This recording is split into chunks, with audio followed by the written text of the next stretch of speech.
What's going on, Military Cashflow family? What's going on with you today, Mike?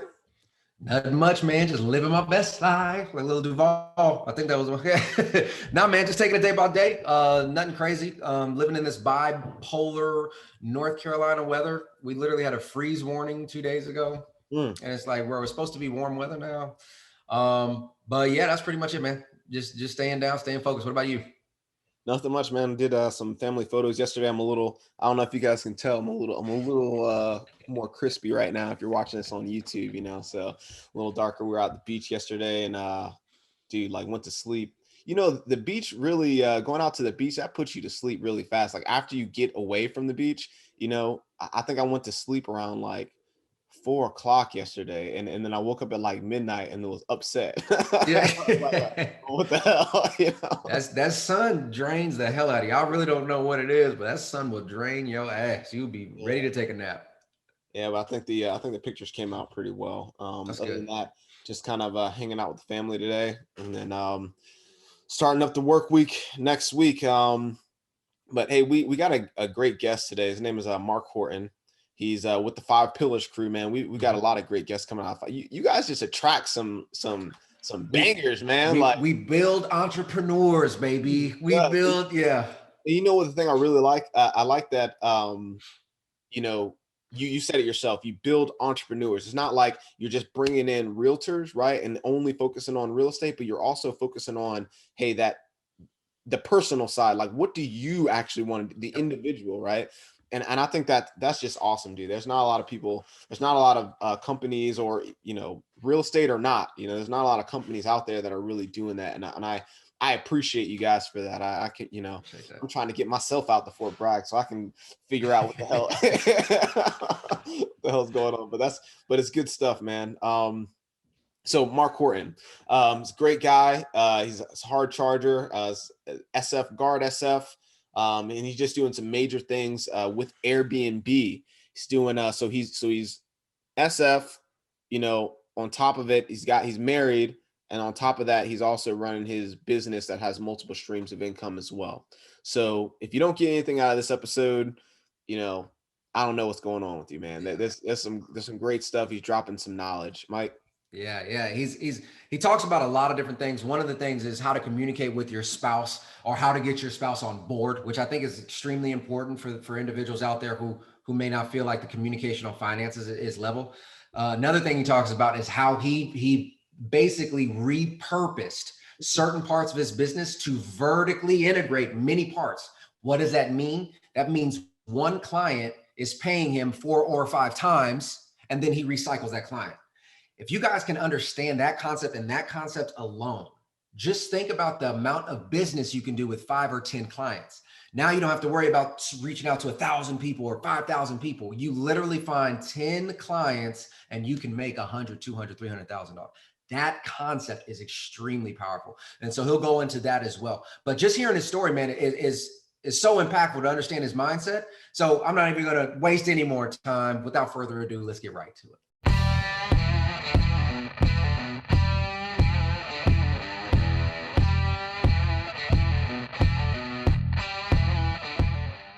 What's going on, Military Cashflow family? Today we have Mark Horton, special guest for the day. And hey, Mark, thanks so much for coming on. Really appreciate that. Please let us know a little bit about who you are, where you are, and what you're doing. So first of all, I'd like to thank you guys for having me on the show. I love coming out here and talking about how the military has helped me develop my cash flow. So basically a little bit about myself is I'm for my civilian job, I'm a real estate agent. I do real estate investment, and I also own a short-term property management company. My military career, I'm National Guard, but my job is in the National Guard is I'm a Special Forces Engineer Sergeant, and that's how I got started at Fort Bragg, Fayetteville area, where I live now. So a little bit about how I got all started in this. Back when I was 18, 19, I eventually, I went from college, like most people, but mine was a little bit different. I got a football scholarship to play Division II. So, I was somewhat of an athlete, I guess. You can see from there, I moved. You can see it. Yeah. So playing football and different stuff like that, I was just like every other American. enjoying college. And I even went a step further with my enjoying college, even though I was on a scholarship. I was taking on student loans so I could have money to go out on the weekends. Not the best idea. And the reason I bring that up is how it's going to play into how I start developing other things later. So I did a couple of years of college football from there. I got hired. I bounced around, did policing for a little bit. Then I wound up in a hostel in New Orleans during Mardi Gras. And, during the hostel, I was like, oh, man, I got to figure out what I'm going to do with my life. So at that time, I had a bunch of student loans because back when me, taking out those loans. So that's when I looked at ways to get rid of those student loans so I can start becoming a little bit more independent, being able to float between jobs if I want to progress in my career at that time. So I finished up Mardi Gras, came back to Ohio, and I hit up my National Guard recruiter. And back then, they were actually still paying the college reimbursement. So I got $50K college reimbursement to originally join the Ohio Army National Guard to be a 12 November, horizontal construction engineer. I drove D6 dozers, front end loaders, stuff like that. It's a great job. After I got out of basic, started getting back into policing on the civilian side, and I was doing some stuff with the National Guard. They had different competitions like Best Warrior and stuff like that. I ended up winning a few of those competitions, and 19th Group Special Forces hit me up and was like, hey, do you want to join us? And at that time, I didn't think that was a thing. I thought someone was playing with me. I was like, who has this in the National Guard? Like, how are you having these types of people in the National Guard? But long story short, I tried out with them. Eventually got on there, went down to Fort Bragg, got selected, and then I just started my career down at Fort Bragg, going through the Q course, which anyone knows that's like a 2-year process, 3 years for some people. This guy, whatever. And I'm not a medic. Yeah. So while I was down there, I really started looking at how am I going to take care of my family. I met my wife while going through all this process and stuff like that. I started, what am I going to do after I'm done with this long period of time? I want to go back into policing. Do I want to do something that intrigues me? I like the SF stuff. What am I going to do? So I started looking at things that I had understandings about. And this is how I kind of got into real estate. It was like, well, I'm not good with reading. I'm not a writer. I'm dyslexic really bad. So I looked at what I knew. I had done construction in the past. I was a horizontal construction engineer. I was an 18 Charlie. Oh, let's do something where I fix houses. Okay, well, I'm good with numbers. Oh, real estate. So during that process, while I was going through the Q course and stuff like that, people have been there. You have a lot of downtime in between different schools, especially when you get to language. It's a 9 to 5. It's a 9 to 4 job. That is it. You have weekends off and you have nights off. So what are you going to do with that time? The way the course is now, that's at the end of everything. So you're going to be leading up to going to an ODA. What am I going to do? For me, it's coming off of active order. So what do I want to decide to do? So that's when we start looking into getting into real estate. And at that point, I contacted, people at 5 Pillars. And I was like, hey, I'm looking to do an investment. I got a little bit of cash. Me and my wife just got married. We were being very smart with cash. We moved into my parent-in-law's house. And I lived there for 6 months to save up money, to get rid of any excess debt, to bring my monthly to less than $3,000. That's between me and my wife, right? I wanted to keep that monthly because now I know even if I don't do real estate, I can float a lot easier job to job and pick what career path I want to do. If I have less thing, I can take a better opportunity. This is before I even started reading. I just knew the less money I needed, the better I could take something. So then I started reading, right? I started getting all the books from 5 Pillars, doing this and that. And I was like, all right, well, let's buy our first investment property. So we put a triplex under contract, the house hack. And we're like, all right, cool, house hack. We get into the due diligence period and we find out there's an issue with the title. And now I'm sitting on that triplex a year and a half later, still haven't closed on it, but that's whatever. So we moved on and I got a single family house, and I put, when it was all said and done, I had about $12,000 into it. And when I had 12K into it, I'm profiting after I take care of all my stuff. And this is while I'm still in language. I'm making $300 a month profit on the property because we did the right numbers. It was a deal. A guy needed to get rid of the house quick. I was able to get a loan. Cool. And so I'm like, wow, this is where I want to be. I'm doing nothing. And that's not including the taxes and the equity I'm building on the house. I'm taking $300 a month, $298 and profiting. So after that, I was like, all right, this is pretty cool. So I started coming to the end of my Q course. What I thought was going to be the end of the Q course. And this is a little bit what really pushed me into real estate. My dad got really sick. So when my dad got really sick, and he ended up he went from sick to passing away very quickly. And at that point, I had to really think about, if I get smoke checked on my next deployment, or something happens to me, training, accident, vehicle roll, the number of things, especially with what we're doing, we're always doing in a vehicle, doing something outside. How am I going to provide for my wife and now my family? How am I going to provide for them if I'm gone? $400K. Let's be honest. If she doesn't know what she's doing, she's going to blow through that. So I had one success. So we're like, all right, well, we're going to start doing this real estate thing. We're going to be very aggressive about it. So I partnered up with some people. Two of us partnered, three of us all together partnered up. We started borrowing real estate. And at the same time, I was going through, starting to look at jobs in North Carolina for what I was going to do after the Q course, because I hate the snow now. I don't want to go to the cold weather. Ohio is a lot of snow. So I'm happy with staying in the Carolinas. And from that part on, we were like, oh, well, all right, real estate, what am I going to do? And that's when I was like, all right, I know the next year I can guard bump. I can go from school to school. I'm a new guy. I can hit up all the schools to help me in my progression of my career on the National Guard side. But it's also a pretty decent paycheck: demo pay, airborne pay, language pay, separation, because most of our schools are 30 days plus, BH, BSA. And we've already cut down our expenses, and my wife has a full-time job. So all right, so we'll do this real estate thing. So that's when I got into becoming a real estate agent. I'd already done 2 or 3 deals. I bought a courthouse with a partner. I've done the VA loan. I've done the conventional loan. So I've done a number of things that already gave me a head start to other people who just started thinking about investing.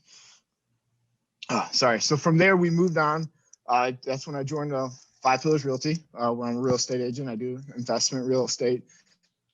And, from there, so I'm like, all right, cool. Short story, my family starts expanding and stuff like that. Well, when I came off of it, when I came off my active orders, and me and my wife sat down and talked about what are our goals? What is each individual goals? Mine is to be retired by the time I'm 40. Cool. Easy goal.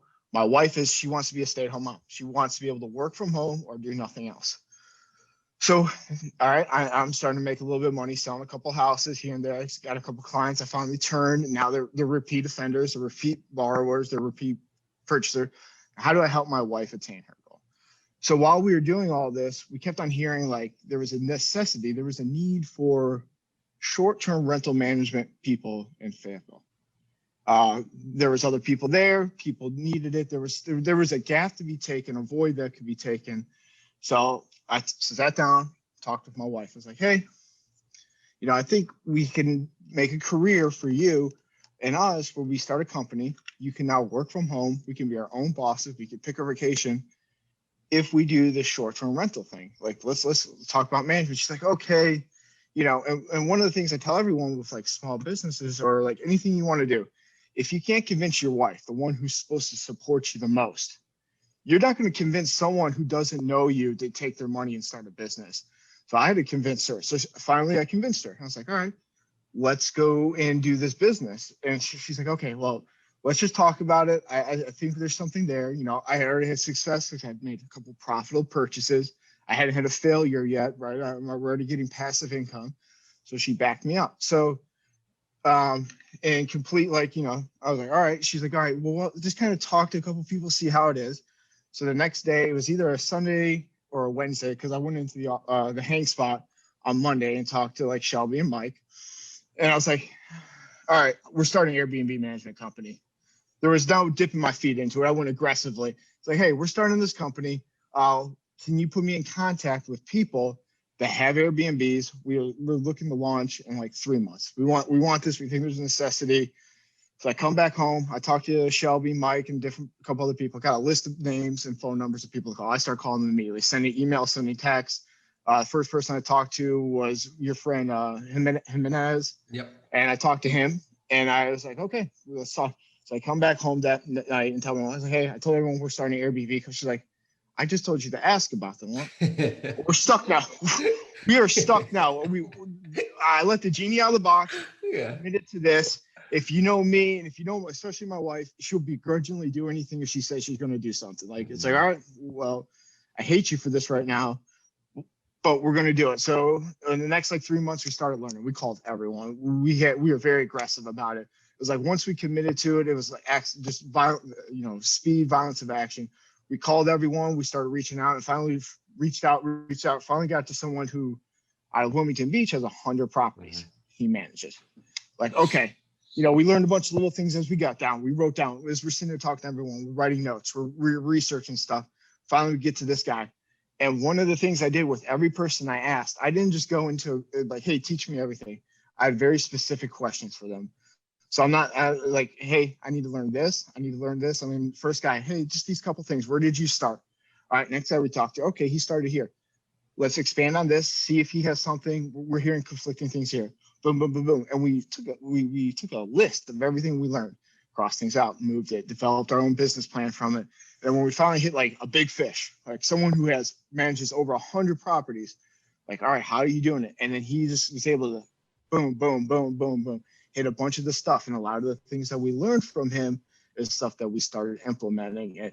And we just kept being aggressive about it. So then what we found out was, with a lot of the backside property stuff, when you're using your different type of like guesties or your porters or price labs, you need 2 or 3 properties before you can actually use those things. Like your porter, you need 2 houses before they'll let you use your porter, right? That's and what your porter is, for people who don't know, is how you list your properties on multiple sites. And it's like, if I book on Airbnb, it takes off for VRBO. If I have my own website, it takes down for that. So it's a site that does all that. It's time. It's manage your time, because your time is your value. And we started learning a lot of the things that people might have made mistakes, because we were very aggressive on how we talked to people, how we reached out to people, how we went after what our goals were. And when we did talk to people, we just didn't go in there without a plan, right? We were like, all right, this is what I need to get. It's like a KLE, right? I'm going to get into what I need to talk about, and these are my points. Yeah, I'm going to give him a little fluff up. We're going to have conversations, but I'm not here to waste his time or my time. We have a goal. We're going to get there. Even if I progress the ball like 5 yards, I've moved that forward. I've gone forward with it. And that's what every meeting was. All right, did we move forward? Is this a dry hole? Are we not going to do this again, right? Just like you would do with like any type of military engagement when you're talking to people. Is this guy waste my time? Boom, we're going to put him over here. Is this it? Or does this guy have more information? We need to keep talking with him. So we use a lot of the same principles that I learned for different things to be like, all right, he goes on this list. This guy goes on this list. Let's develop him. Let's do some research on him.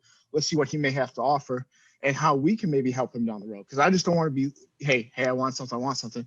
And now that I've started to have a little bit of stuff, all those people I reached out at the beginning, I sent emails to, like, hey man, I'm doing this, and this. If you have any questions, hit me up. I'd love to help you out with anything. Because, there's a lot of guys we talked to the beginning had 3, 4, and we're talking now, I'm on the verge of going to 20 in less than 6 months, right? I'm about to hit 15, and I already got a few that are already there.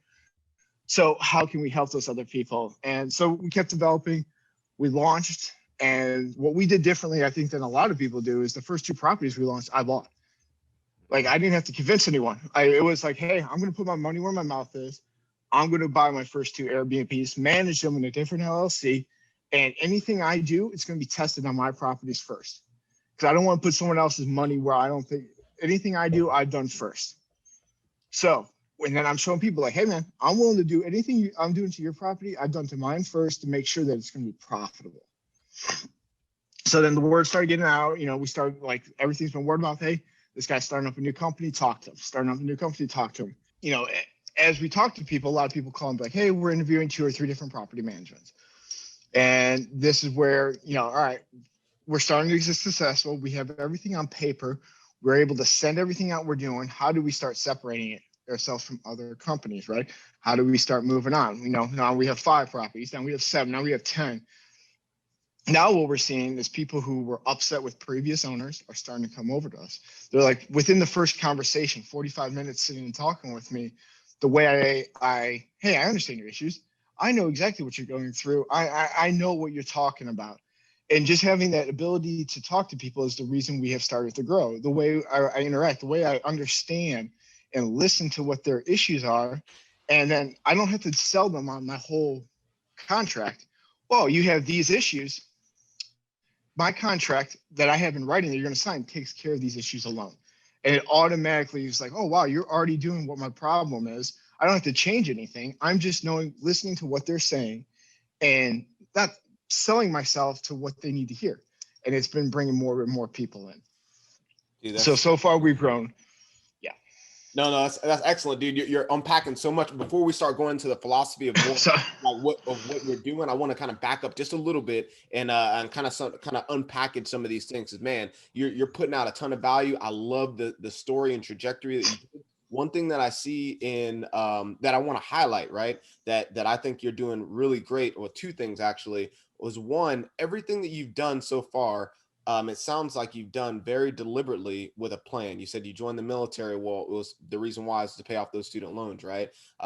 You somehow found SF. All right, what can you do in the background? You and your wife sat down and made goals together. All right, how can I actually accomplish those goals? And how can we kind of do this together? And that's kind of where the Airbnb thing came from, even from down to your networking and you saying that, you know, you talked to individuals and you already had a plan going into them. You kind of compared it to KLE, man. Like that's phenomenal stuff, right? I really like that. And for those who don't know, key leader engagements, you know, when you're talking to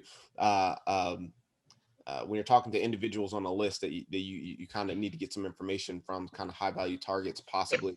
But that's I love that everything you did was very deliberate. At the same time, you did it very aggressively at the same time, which is, you know, you kind of, hey, I'm not worried about if I mess up a little bit. I'm not worried about that. Hey, I just need to take action, and everything's going to come off of that action that I've taken. So I just want to highlight those 2 points because I think a lot of people can use those. And the last thing is your ability to compare everything or to find the commonality in everything that you've already done to what you're doing now. I mean, you've already incorporated some of the stuff that you learned in football in there. It seems like, I mean, just that aggressiveness as well. And then obviously from what you learned in the military, just listen to some of the things he's saying right now and some of the comparisons he's making. Move the ball 5 yards. Yeah. When I talk to somebody, you know, key leader engagements. I mean, everything that you guys are doing in your journey to build real estate success, every single thing that you're doing and anyone else out there that's listening, any of your experiences in the past, you can bring those forward to what you're doing right now. There's always some commonality that you can bring into the fight that you're doing right now. So yeah. And I got a question for you, man. Just like Dan was saying there, what you just shown is you have a track record of finding opportunities and taking advantage of it. And everything that you do is just about moving a little bit more forward towards your overall objective. Make progress. Let me ask you, man, what in your life do you feel was the most impactful when it comes to changing your mindset to always making progress? Was it something from your childhood? Was it sports? Like, what is it that triggered you? Because it seems like you've been doing that forever from just telling your story. What was that? I think it was watching my dad, right? My dad worked for Speedway, but on the side, he was always fixing up Mustangs. He was always, you know, going to gun shows, finding guns that were people who didn't know undervalued and selling them. He always called it a side hustle, man. I'm just trying to turn that nut, trying to make a little bit of more money so I can get to where I need to be, dude. So it was continually watching him. Like, he didn't have like some of the knowledge that's out there now, right? You have podcasts, you have the internet, but his mindset was always, all right, I have a 9-to-5, cool, I can do that. But what else can I do to help move my family into the right direction, to move me to being able to retire? So I think it started off at a very young age, seeing my dad always work on cars, sell them, buy properties. You know, he did flipping. He did a couple of houses when I was very young that he bought that were in the neighborhood. We grew up in Cleveland, so it was a little bit different. And he always found a house and then sold them, right? And he's like, oh, when it was all said and done, I made $7-8 grand. So I think it was from an early age seeing that someone was dedicated to not just a 9-to-5 to get their other goals and to continue moving the ball forward. I love that. Sorry. No, I love that because you also mentioned that you said during the Q course, you said during some of the training, you have some downtime. Now, obviously, a lot of people don't really understand what that process looks like, you know, and I went through the Q course myself. There's not that much downtime period, But I love your mentality because you said, hey, that's a 9 to 5. We get weekends off. What's funny is the average person in the world says they have no extra time to do any side hustles because they work a 9 to 5. And your comment of saying, hey, I worked a 9 to 5, I got nights and weekends off, I have so much free time, what am I going to do? That, is another like a kudos, I don't know, saying to your father who showed you like, hey, that side hustle is a normal way of life.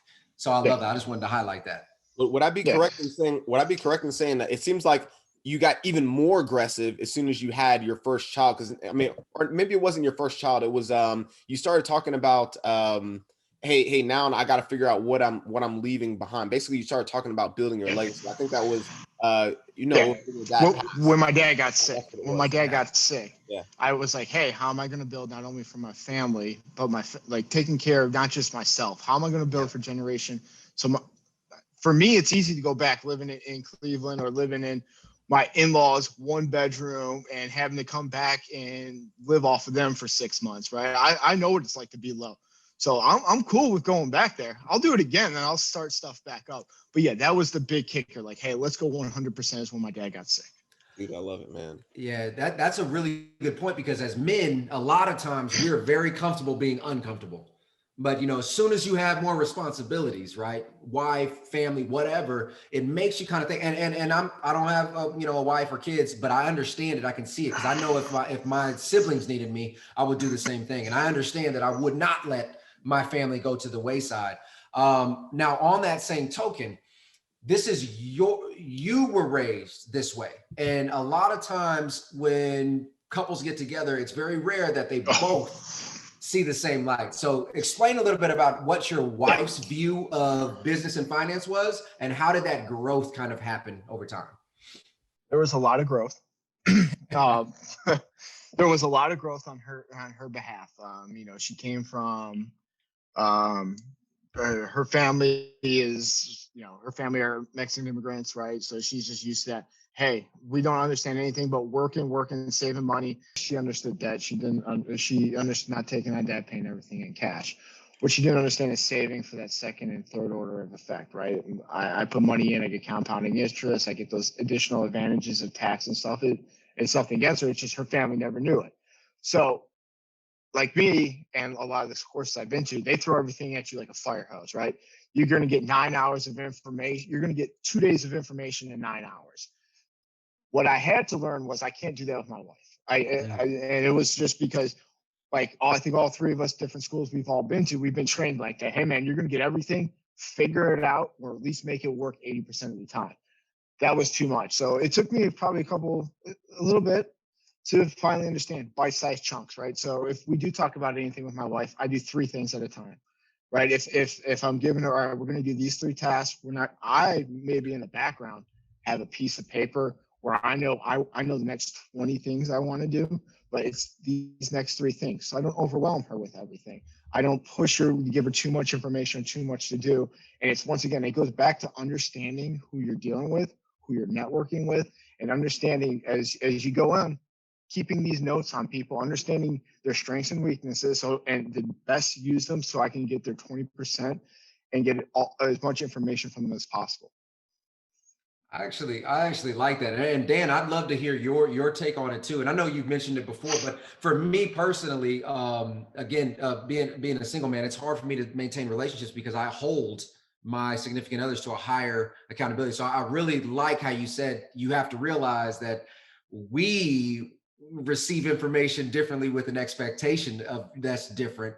And I love how you said just break 3 things down and kind of explain it. But Dan, and I know you mentioned it before, but if you could just kind of recap, like how do you and your wife work through things, try to come to agreement? It's very similar to what Mark's done, and I love what you did. I like how you're talking about breaking things down 3 bite-sized pieces. Hey, keep it kind of simple, and then kind of move on to the next thing. Don't overwhelm anybody. And I assume I know that you guys have already had these conversations because you're already talking about, you sat down and you made your goals for each other, and then kind of as a family, and you're building towards that legacy path. So we're kind of the same way, man. My wife and I, we sit down, we do. It's a little small things, man. Like we're not we talk about money often, right? And we talk about wealth and legacy very often, right? Some of the things that we have that are kind of like lockstep that we always do, even little simple things that may not seem like a big deal, but they in the long term they actually are, like doing our bills together. I mean, before the 1st and before the 15th, we sit down and we literally do our bills together, planning out those things. What it does is it helps us understand each other and what's important to us, even on the micro level, right? Because obviously that kind of translates over to the macro level. And then just like Mark said, man, we have our individual goals, and we've nested them together to make sure that they are working, they're one with each other, and we're on the same glide path to knowing where we want to go to, right? And making sure that kind of like Mark said, breaking down those individual pieces. Well, we break them down throughout the year. So we have 2 to 3, we have several big goals that we want to hit each year, right? But it's all on the path to that bigger end goal, right? So as long as we can break them down and meet one by quarter, and we kind of backwards plan that by month, you can backwards plan that by week, kind of back. And Mark's shaking his head. All you guys are shaking their head in agreement, because it's the same thing that we do all the time, right? Yeah. But doing that with a family, and I don't think a lot of people, I know that a lot of people don't do that, because I talked to some other couples and they're not really doing that. But I think that is what leads you on the path to success as a couple and as a family. um I think that's the most important piece. It's not just, hey, I love you, but you guys also need to be communicating effectively, and breaking down those goals and making sure you guys are on the same glide path. That's the number one thing, right? Relationship breakups and divorce and things like that.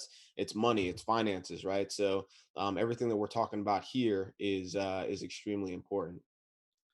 So it's mindset. A lot of it's mindset. And another thing I wanted to ask you, Mark, is you've mentioned it several times, and it's kind of subtle, but anytime that you found an opportunity, you tackled it head on, you went very aggressive, but you found somebody who was already doing it. You copied whatever their model was, and then you made it your own. All right. And so you never in your mind, from what I heard, felt like you couldn't do anything. Right. That's a mindset thing.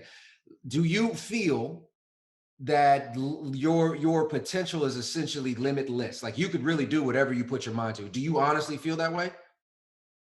Um, I know the answer would be like yes, but no, I don't No. feel it. I don't feel like there's stuff. Just getting a little back into my own history, I have a very severe dyslexia. Like I'm really bad with dyslexia and words. I suck. So knowing where I have skill sets at, knowing that I'll never be a computer programmer, I'm never going to be the Mark Twain of the 2021, right? But I know what I'm good at. I'm good with numbers, and being honest with yourself, looking at what your skill sets are at is why I think I have been able to be successful on what I've done, is because I put myself in the best situation to win, knowing where I stand and what my abilities are. And that's also like why I think our business is also winning. My wife is the opposite of me. I can sit down and talk to people, have a beer and have conversation with them, bring them in, talk about different things. I suck at being detail oriented. Like when we go into houses and we're labeling stuff, we're putting the books together for Airbnb guests, we're doing all these little things. She's a lot better at that. So basically what happens is when I do go and help her set up these houses, she's out there labeling and I get bored and she hands me something. Hey, go install the smart lock on the door. I'm like, sweet, I get to go build something. Boom. Then for like 20 minutes, I'm all right. I get this smart lock done. Now I'm back labeling. I'm like, oh, this sucks. Hey, I need you to go build something. It's like she gives me a treat every 20 minutes to get me to go build something because she knows that's what I'm good at.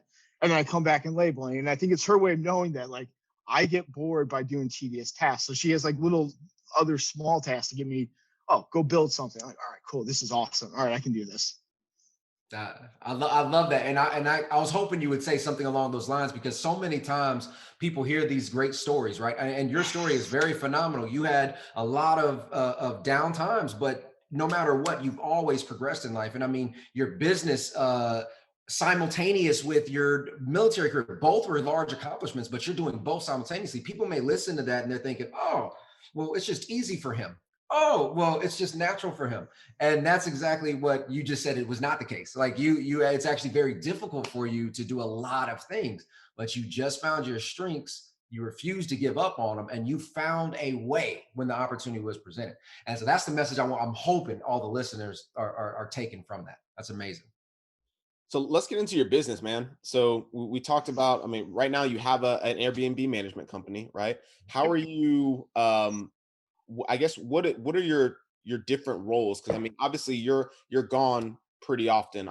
You're gone pretty often. Your wife, and she's managing most of the things. So what are your roles together? One, and then two, what does it look like as you guys combine them? Like, what does it look like when you're gone, and what does it look like when you're there? Because I think there's a lot of other service members that might be in the same situation where they're active duty, but they want to start a business together with their wife, who may be a stay-at-home, right?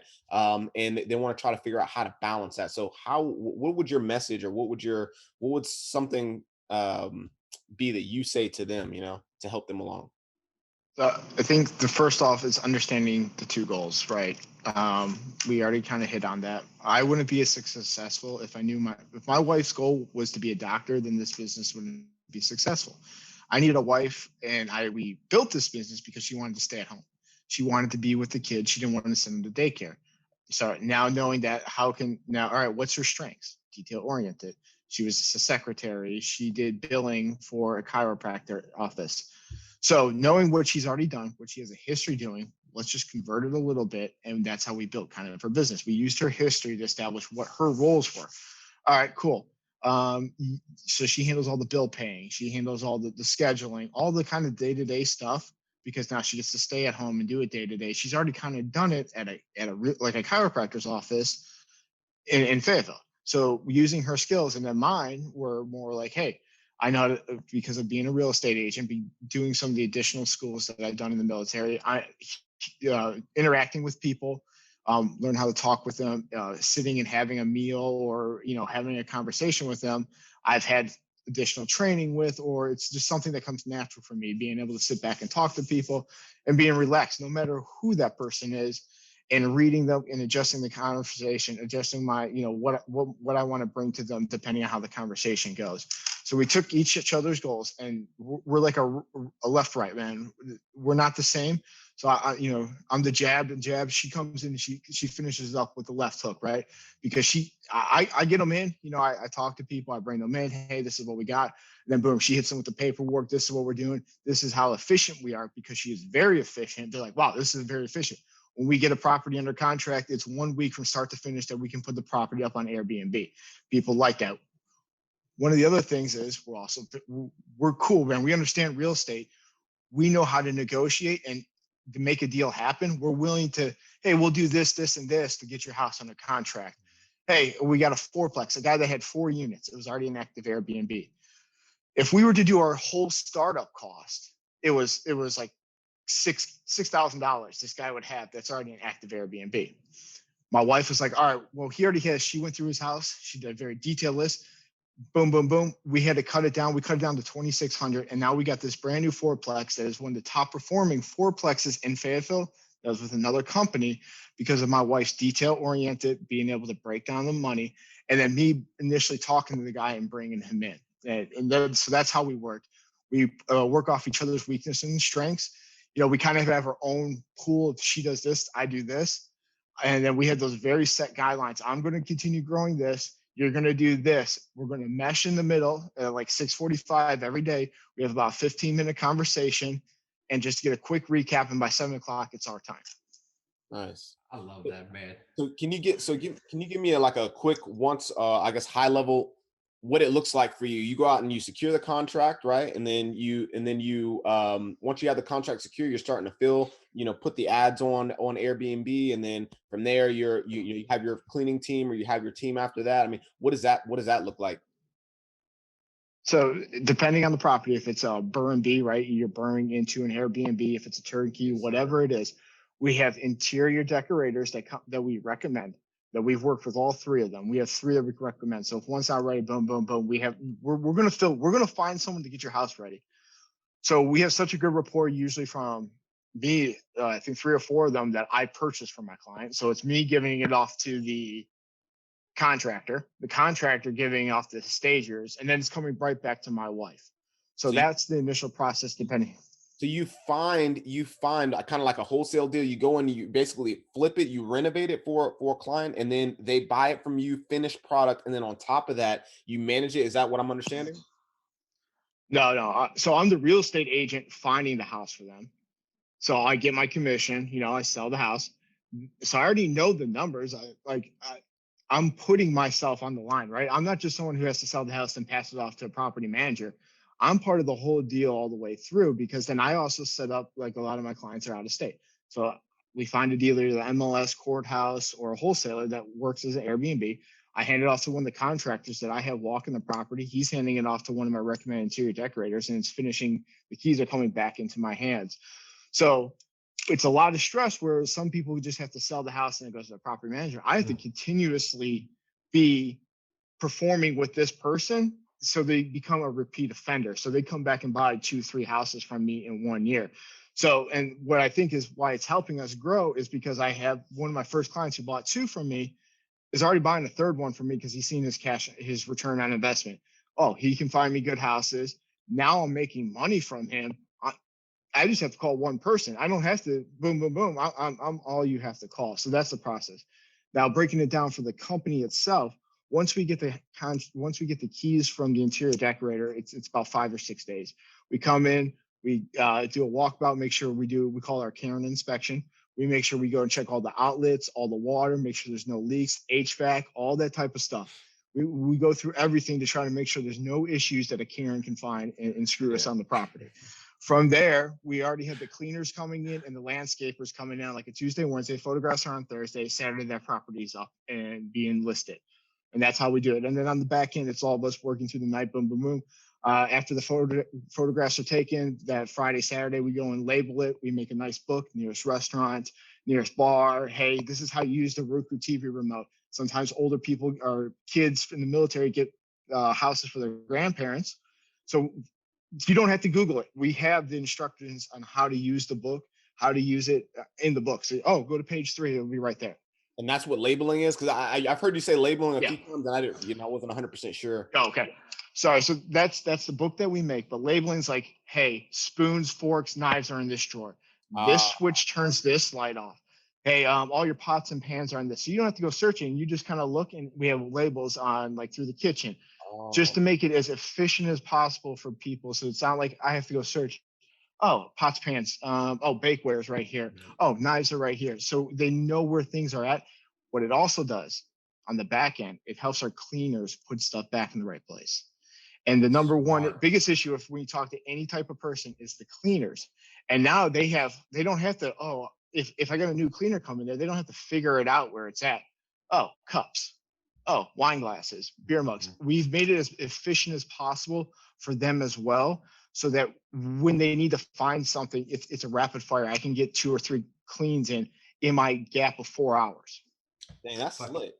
Yeah. And one of the things with labeling that we've seen is everybody had that issue where you're flicking light switches and you don't know what the fuck is. You're like, dude, what the hell? Where's the light for this? So that also helps. But I love that, man. And I want to highlight the fact that you're a real estate agent, right?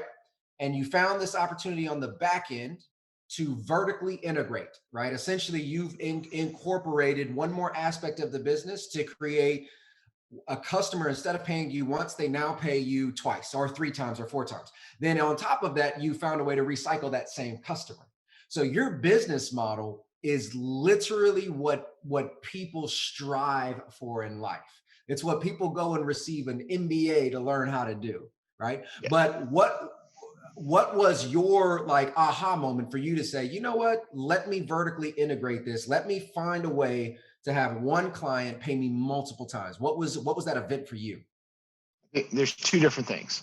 And one of them has to do with talking with you. Having more than 1 or 2 income streams.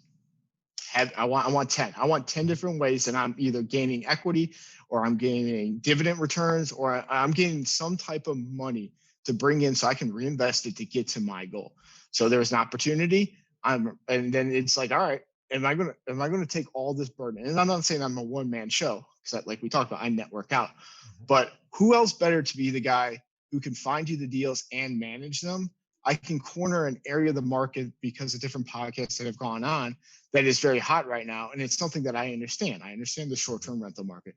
So why not take a complete advantage of this while I have a chance, be the guy that people come to. So now when I get calls for, hey, can you manage my property? Hey, man, I can also find you another property. This one doesn't matter.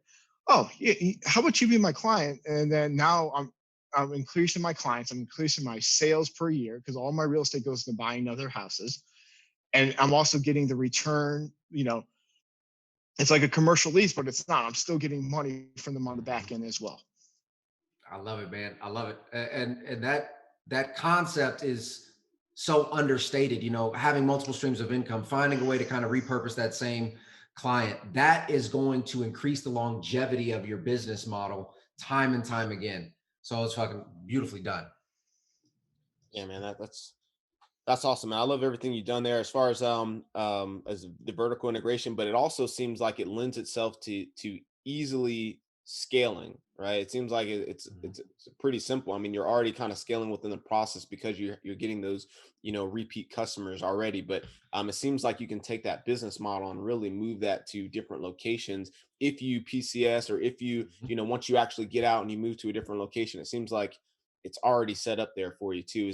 Did you already have that in mind when you created this, or if so, what are your plans kind of moving forward with that? Absolutely. I think once we nail down this market and get it locked up to where we're controlling 25% of the Airbnbs in it, which we're at 10%, we're about to be at 10% in less than 7 months. So once we start controlling that 25% and I get back, next year, we're already going to start looking like we're already having people from Southern Pines and Piners, which is a golf course area about 30 minutes, 40 minutes away from Fayetteville, Fort Bragg. They're like, hey, we heard you doing stuff over there. Would you like to manage our house? So we got our first property coming in Pinehurst. So we're expanding without not even thinking about it. But our goal was always to be in Raleigh and Charlotte in the next year. And from there, me and my wife would love to get into the Charleston game. We've already started reaching out. That's where we want to end up. We love Charleston, South Carolina. So we'd like to be in South and North Carolina. And then if we keep growing, we'll grow to a point.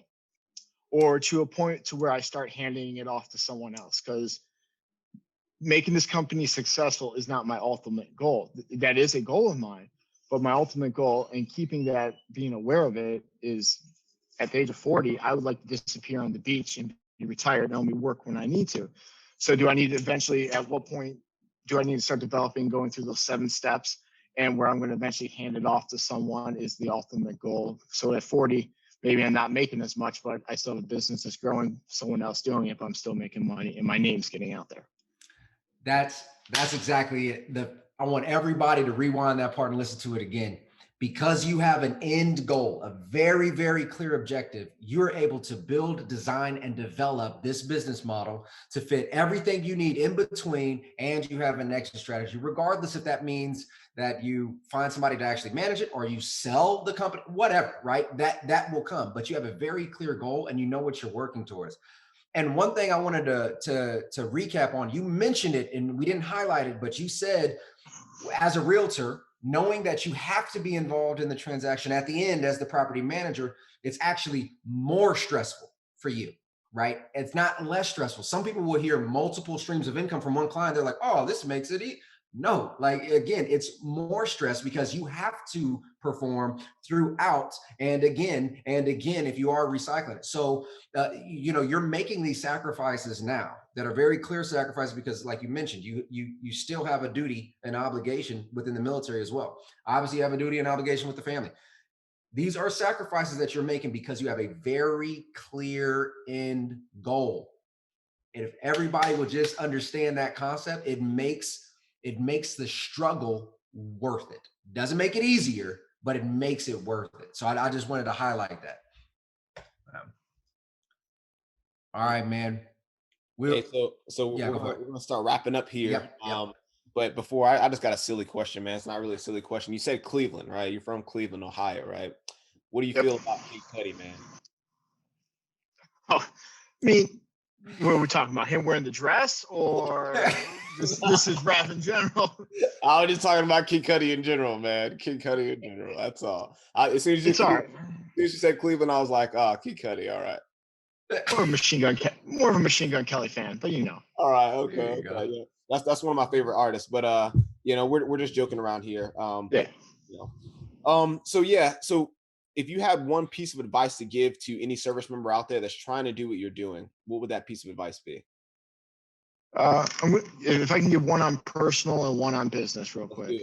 Personal, man, you can't do anything until you understand your own finances. If you're not taking care of the house first, you're not going to be successful when you walk out the door.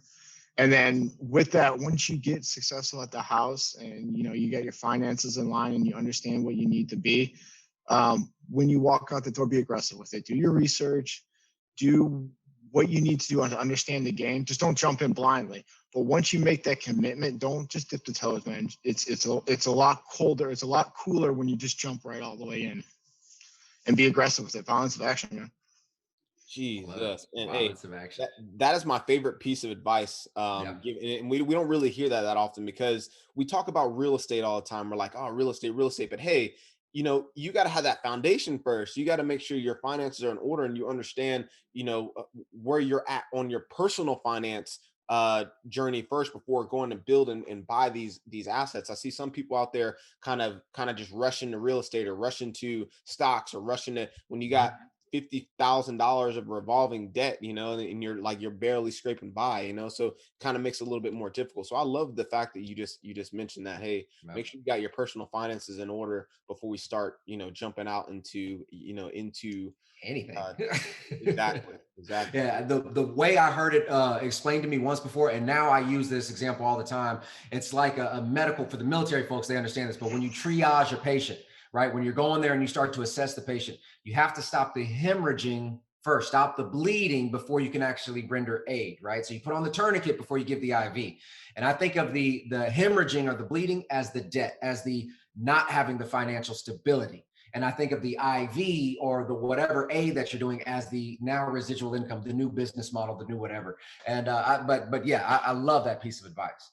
Now you've been dropping nuggets this whole episode, man. Obviously, people want to know about your rental company. They want to, have you manage it for them, or they want to kind of follow in your footsteps. What's the best way for people to reach out to you or find you? So you can either reach out to me via Instagram at Mark Horton 2, so it's 2 I's, the second, right? Or Horton Stay Rentals. That's our Instagram page. We're starting to get more social media savvy, so we had to learn about that as well. Those are 2 ways. You can also contact me at Mark Horton at 5 Pillars Realty. That's my real estate firm that I work for. From there, I can network you in with me and my wife. Those are probably our 3 best ways to hit me up at this time. And on those pages, you'll see my phone number and email, so you can get in touch with me. Perfect. Excellent. Yo, man. Hey, it's been a pleasure having you on. You put out a bunch of information. I love the what you explained there. We kind of went into a lot into the mindset and that being aggressive and being deliberate. So I really, really love that, and I know that the audience, you guys out there listening, have gotten definitely gotten some value out of this video. If so, do us a favor, leave a comment below. Let us know what you found the most valuable out of this conversation that you can apply to your situation, right? And then we'll definitely be responding back to that. If you're listening to this on podcast, make sure you leave us a review. If you're watching on YouTube, hit that like button, subscribe, the notification bell, all that stuff. And then other than that, man, again, thank you so much for coming on. Really appreciate your time. And with that, this is Dan Wynn and Mike Glassman signing off.